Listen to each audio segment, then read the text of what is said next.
Welcome back to another episode of Humans Are Whack. And today, we're heading deep into the jungle once again. But this time, we're focusing on something far more chilling than mystery or disappearance. We're talking about the most painful jungle deaths ever, situations where survival came down to seconds, instincts, and pure luck, but luck ran out. These stories are brutal, terrifying, and almost unbelievable. And every one of them proves that the jungle doesn't need monsters or legends to be deadly. Nature alone is enough. On our first story for today is the agonizing case of Daniel Mercer, the explorer who challenged the river and lost. Daniel was a 41-year-old adventure documentarian, the kind who believed every landscape had a secret, every danger had a solution, and fear was just another obstacle. He had filmed deserts, climbed peaks, crossed canyons, but he had never faced a jungle river during the rainy season. One afternoon, he reached a section of river swollen from days of nonstop storms. Locals had warned him over and over. In the rainy season, the river chooses who passes. But Daniel wasn't the type to turn back. He stepped into the water, holding his camera high, convinced he could cross if he moved slowly and kept his balance. At first, it worked. The water rose to his knees, his waist, his chest. But halfway across, the river revealed the danger the locals spoke of. A hidden whirlpool. It pulled at his legs so violently that even the trees on the bank began to shake from the force of the current. Daniel dropped his gear and tried to swim sideways. For a moment, it looked like he might escape. But jungle whirlpools don't behave like normal currents. They pull down, not across. Witnesses on the far bank saw his hand break the surface for a second, then disappear completely.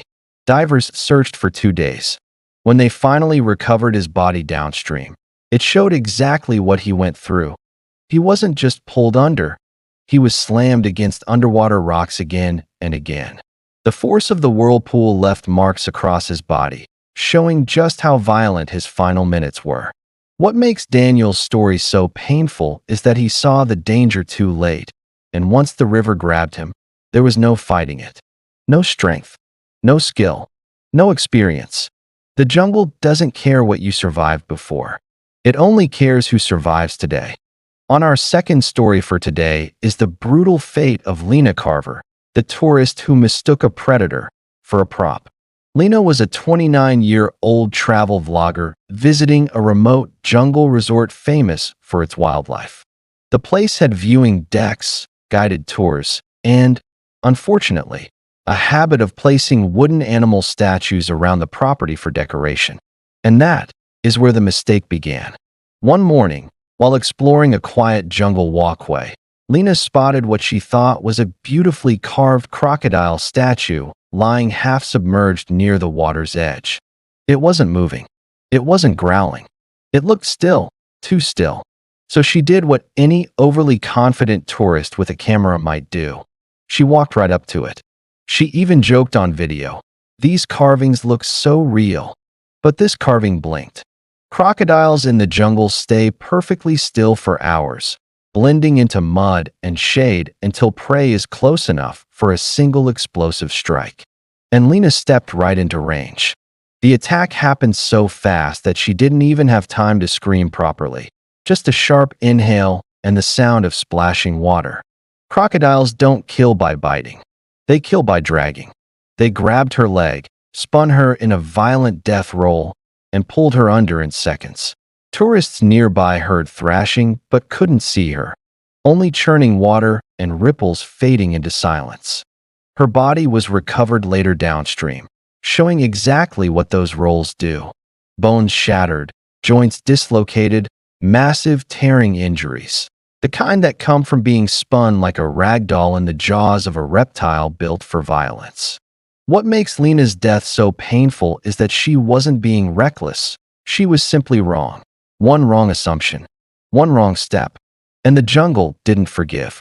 On our third story for today is the tragic end of Marco Delgado, the explorer who underestimated a flooded river and paid for it in the most agonizing way.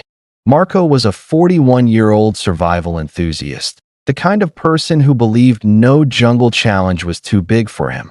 He filmed everything, documented every trek, and loved proving that nature could be conquered with skill and confidence. But the jungle doesn't care about confidence.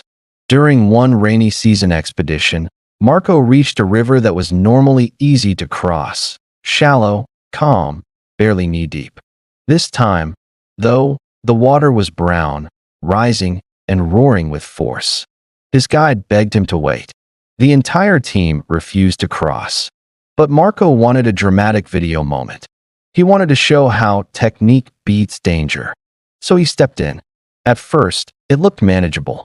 He braced himself, held onto his stick, took slow strategic steps. Then the river shifted. A hidden current hit him from below, sweeping his legs out. Before anyone could react, he was dragged sideways into a violent, invisible funnel, a whirlpool that forms when two fast-moving currents collide. And whirlpools in jungle rivers aren't like the ones in movies. They don't spin you gently. They crush you. He was pulled under, slammed against rocks, trapped in spiraling force he couldn't see, couldn't fight, couldn't escape. The team watched in horror as bubbles rose, then nothing. When rescue teams finally recovered his body downstream, the injuries showed the brutality of what happened. Broken ribs, deep tissue trauma, water forced into his lungs, limbs twisted from the spinning pressure. It was a death filled with terror, pain, and the realization, far too late, that nature sets the rules, not the explorer. On our fourth story for today is the unbelievable but true case of Laura Kim, the tourist who walked right up to a sleeping crocodile because she thought it was a statue. Laura was a 29-year-old traveler, visiting a famous jungle eco-park known for its natural lagoons and wildlife. The place had wooden walkways, signs everywhere, and guides reminding visitors constantly, if it looks like a log, assume it's alive. But that morning, after wandering off on her own to take pictures, Laura spotted what she believed was a massive, perfectly still crocodile statue lying beside the water. It wasn't moving. It looked shiny from the sun. It didn't even blink. So she did what no one should ever do. She walked right up to it. Witnesses later said she even laughed and posed, trying to film a funny TikTok, the kind where someone pretends to be scared of a fake animal. She got within 2 feet of it, and that's when the statue opened its eye. The shift from curiosity to terror happened in a flash. Before she could even scream, the crocodile exploded upward with a speed no human can escape. Its jaws clamped onto her leg and dragged her straight into the water.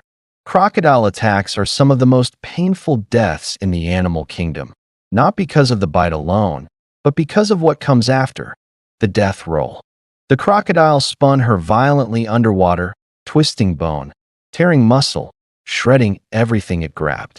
It wasn't a quick attack. It was a brutal, chaotic, disorienting spiral of pain. By the time animal control teams arrived, the water had already gone still. What made this tragedy even worse? Photos taken on Laura's phone showed she had ignored multiple warning signs, literally. Bright yellow ones behind her in the background. In the jungle, anything that looks asleep isn't harmless, it's waiting. On our fifth story for today is the horrifying final moment of Daniel Mendez, the young backpacker who tried to outrun a swarm of jungle hornets and learned that you never win that race. Daniel was a 22-year-old traveler from Brazil, exploring a dense jungle reserve known for waterfalls, cliffs, and deep, echoing valleys.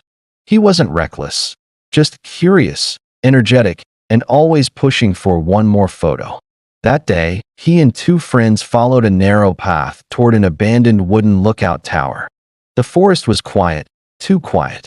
But Daniel pressed ahead, climbing the old structure to get a better shot of the canopy. The problem? That tower was home to something he didn't see. A massive hornet nest tucked under one of the beams. All it took was the vibration of his footsteps. A crack, a shake, and suddenly the nest ruptured. At first, Daniel thought he'd kicked loose debris. But then he heard it, that rising, terrifying buzz that almost sounds electrical. Hornets. Hundreds of them. He panicked. Instead of staying low and covering up, Daniel did the worst thing you can do. He ran. And hornets don't just chase. They pursue. They lock onto movement. They follow heat. And unlike bees, they don't lose their stingers. Daniel sprinted down the trail, swatting and screaming, but the swarm kept up easily. Every sting was a burst of burning pain. Every second, more landed on him. By the time his friends reached him, he had collapsed on the path. He was still conscious, still trying to talk, but his body was already swelling from hundreds of venomous hits. Rescuers arrived, but the jungle was too remote. The heat, the distance, the venom. Daniel's system simply couldn't fight it. His friends later admitted, if he had just stayed still, covered his face, and moved slowly toward shade, he might have lived. But in the jungle, panic is its own predator. And once fear takes over, the forest finishes the rest. On our sixth story for today is the agonizing fate of Samuel Ortega, the wildlife researcher who slipped on a wet slope and fell straight into a nest of fire ants. Samuel was 34, smart, experienced, and deeply passionate about studying rainforest ecosystems. He wasn't a tourist. He wasn't lost. He knew the jungle better than most. But even experts can have one bad second. Samuel and his team were hiking through a humid, swampy section of the forest, mapping animal tracks after a heavy rain. The ground was muddy, roots were slick, and visibility was low. As he stepped over a fallen tree, his boot slid out from under him. He didn't fall far, barely a meter, but he fell into the worst possible place, a huge, hidden mound of tropical fire ants. The nest burst open around him like a living explosion. Fire ants don't sting once. They bite down and inject venom repeatedly, often crawling under clothing in seconds. Samuel scrambled to stand, but the mud made him slip again. Within moments, thousands were on him. The pain was the kind that hijacks your nervous system, sharp, burning, electric. He tore at his clothing, sprinted toward the river, shouting for help. His teammates reached him, but by then, he was already covered in welts, swelling rapidly. Fire ant venom isn't usually fatal, unless the exposure is massive. Samuel's was. He collapsed before they reached the water. The combination of allergic reaction, venom overload, and jungle heat caused his body to shut down fast. Even with emergency treatment, he didn't survive the helicopter evacuation. What made his death so haunting was how fast it went from a harmless slip to unbearable pain to the end.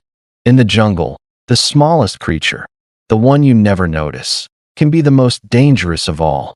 On our seventh story for today is the brutal end of Jason Hale, the solo explorer who fell into a hidden pit of bamboo spikes used long ago as hunting traps.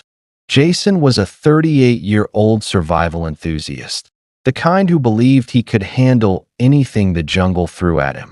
He'd trained, practiced, watched countless survival tutorials, and spent years dreaming of navigating one of Southeast Asia's deepest rainforests alone. But the jungle doesn't care how confident you are. On the fourth day of his trek, Jason left the main path to cut through a dense bamboo thicket. He wanted a shortcut to reach a river before sunset. The ground looked normal, just leaves, vines, and shadows. But beneath that blanket of foliage was something deadly. A collapsed, overgrown hunting pit, used decades earlier by local tribes and poachers. Inside were old bamboo stakes, dulled by time, but still sharp enough to be lethal. Jason stepped forward, the ground shifted, and he vanished straight down. The fall wasn't long, maybe 6 feet, but the impact was devastating. The bamboo didn't kill instantly. It caused deep punctures, severe bleeding, and intense, overwhelming pain. Jason tried to pull himself free, but every movement made the injuries worse. His radio was damaged in the fall. He screamed for help, but the forest was too thick, the distance too wide. Nobody heard him. He survived for hours, leaving scratch marks on the mud walls where he had desperately tried to climb out. By the time rescuers finally located him the next day, guided by the faint signal of his damaged GPS, he was already gone. And the haunting part? The rescuers later said the pit was so well hidden that they themselves nearly fell in two. In the jungle, danger isn't always alive. Sometimes, it's a trap left behind by history, waiting in silence. On our eighth story for today is the heartbreaking final moments of Elena Duarte, the botanist who was crushed by a falling tree after ignoring weather warnings in the heart of the Amazon. Elena was 41, brilliant, passionate, and deeply respected for her research on rainforest plant species. She had spent years studying medicinal flora, hiking through jungles so often that she felt more at home among towering trees than in any city. But on this trip, her confidence became her downfall.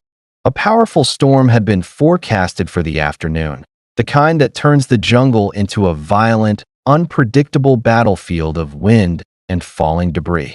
Her team insisted they should turn back early. Elena refused. She said she just needed 10 more minutes to collect samples near an enormous old-growth tree known locally as the cathedral because of the way its roots arched like pillars. And so she stayed, alone, crouched near the base of the massive trunk as thunder rumbled in the distance.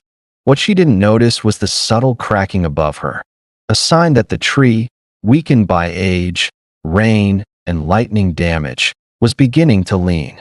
When the storm finally hit, the winds weren't gentle. They howled through the canopy, bending branches and shaking the earth. Her team was already far down the trail when they heard it, a deep, splitting roar. Like the forest itself was breaking open. They ran back, shouting her name, but they were too late. The giant tree had fallen, its enormous trunk slamming into the ground with unstoppable force. Elena never stood a chance. Her death was one of the most painful kinds, a sudden, crushing impact, with no time to escape, no space to move, and no warning except the sound she didn't get to react to.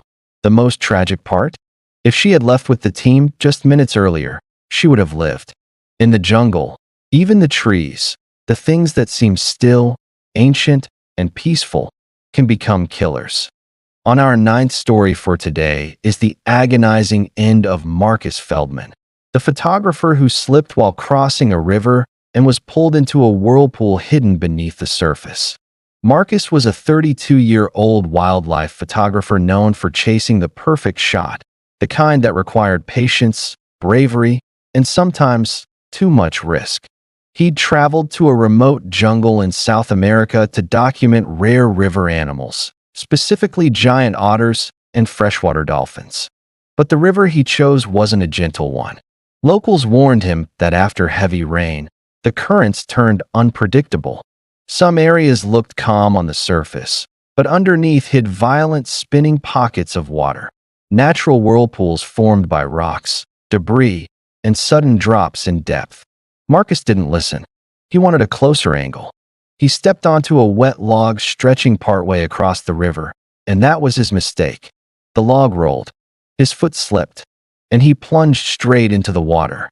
At first, he tried to swim sideways, but the current grabbed him like a hand around his entire body.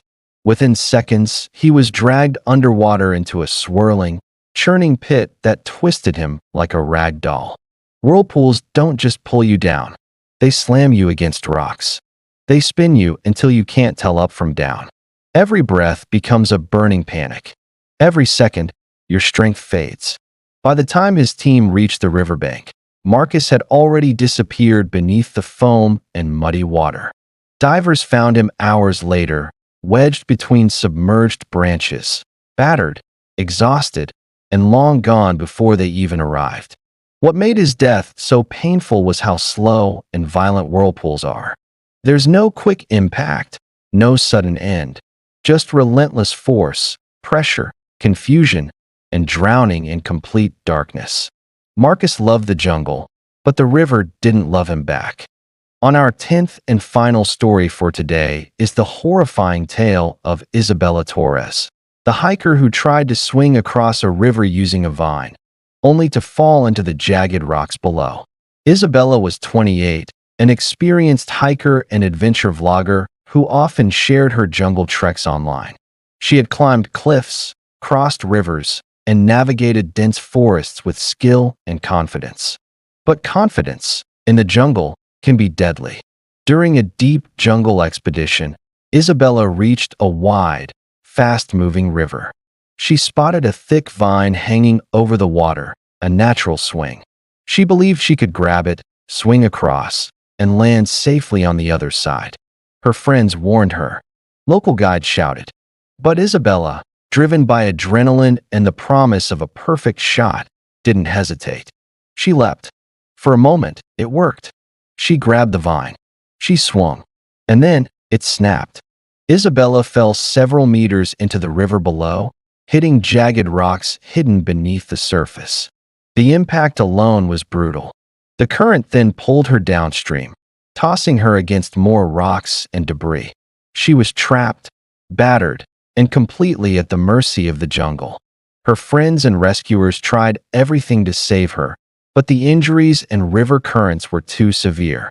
Isabella Torres' story is one of the most painful jungle deaths, a combination of crushing impact, relentless water force, and sheer helplessness. It's a stark reminder that in the jungle, the smallest thrill can turn into the ultimate danger, and even the most skilled adventurers are never invincible.